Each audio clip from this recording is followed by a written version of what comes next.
So what a fantastic film this was.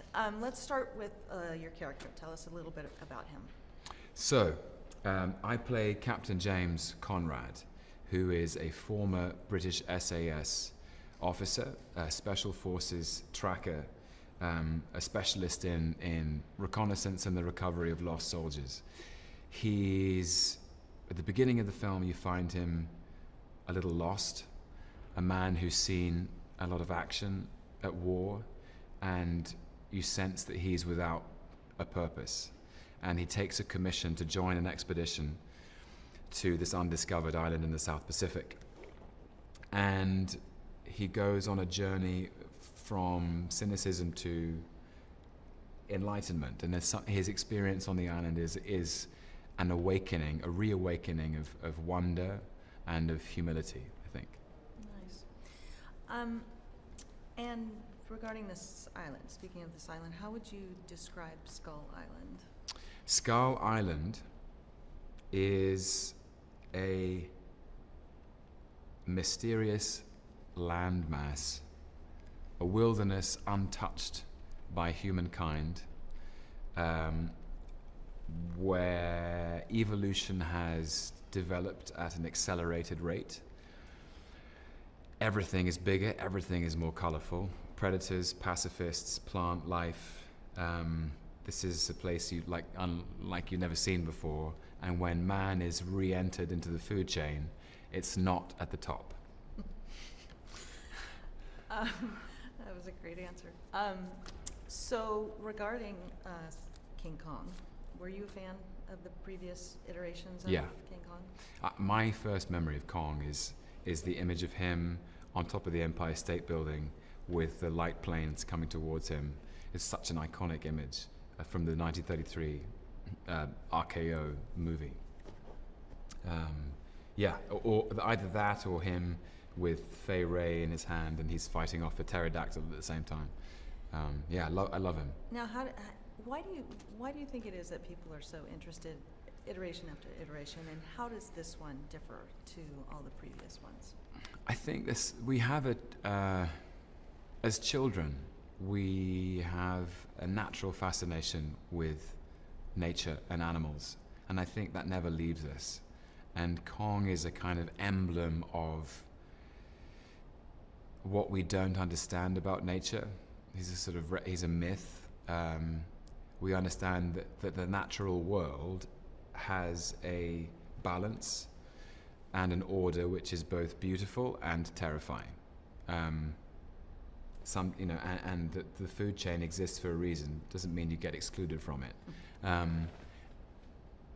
So Kong somehow, in his own territory, on his own turf, represents nature undisturbed and unspoiled by man. And there's a theory that's also explored in the Godzilla picture, that the arrogance of man is thinking that nature is within our control when in fact it's the other way around. And that sometimes the impact of human beings on the natural world is not always a positive one. And so, also, how do you, let's go to the decade that this story takes place in. How do you think that adds to this whole overall story? Well, Kong Skull Island is set in 1973, and this is a time where the world has gone through a huge period of social and political change. The enormous revolutions of the 60s have changed the way people think and live. That Richard Nixon has just withdrawn US troops from Vietnam. Satellites are orbiting the Earth and are beginning to photograph it from space, which will reconceive of how we think about the planet. It'll seem smaller, but that technology is very new.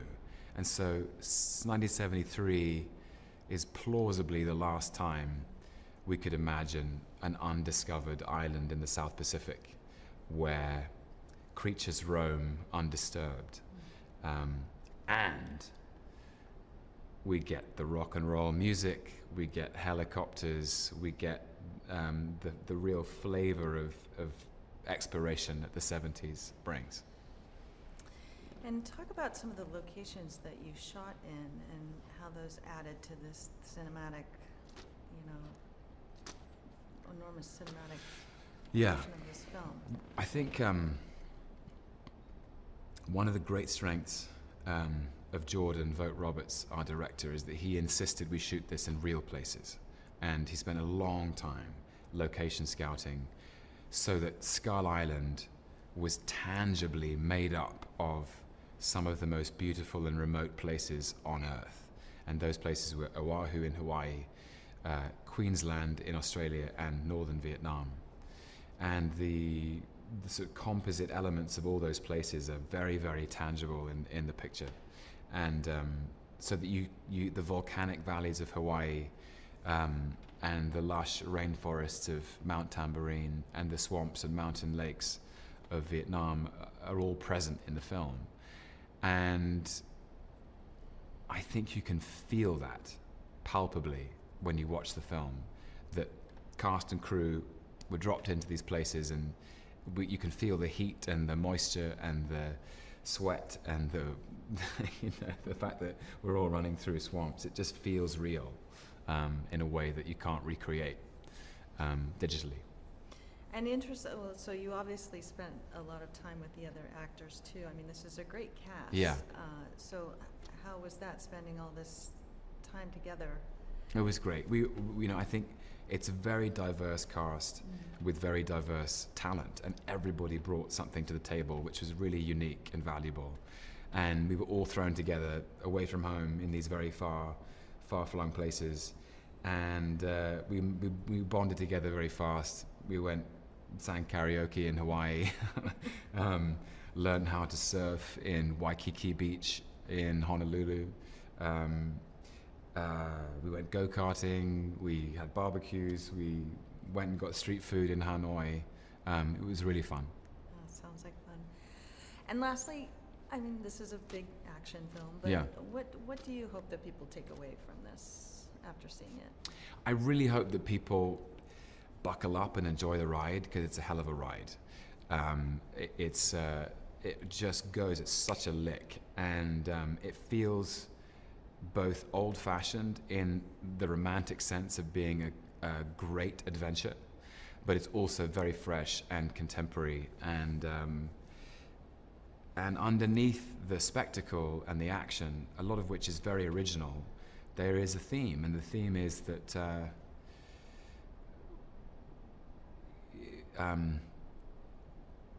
I think human beings have yet to find a balance in their relationship with the natural world, and that we have to be careful that we don't we live on this beautiful planet, and we have to be protective of that, and to let it be. Excellent. Thank you so much. That was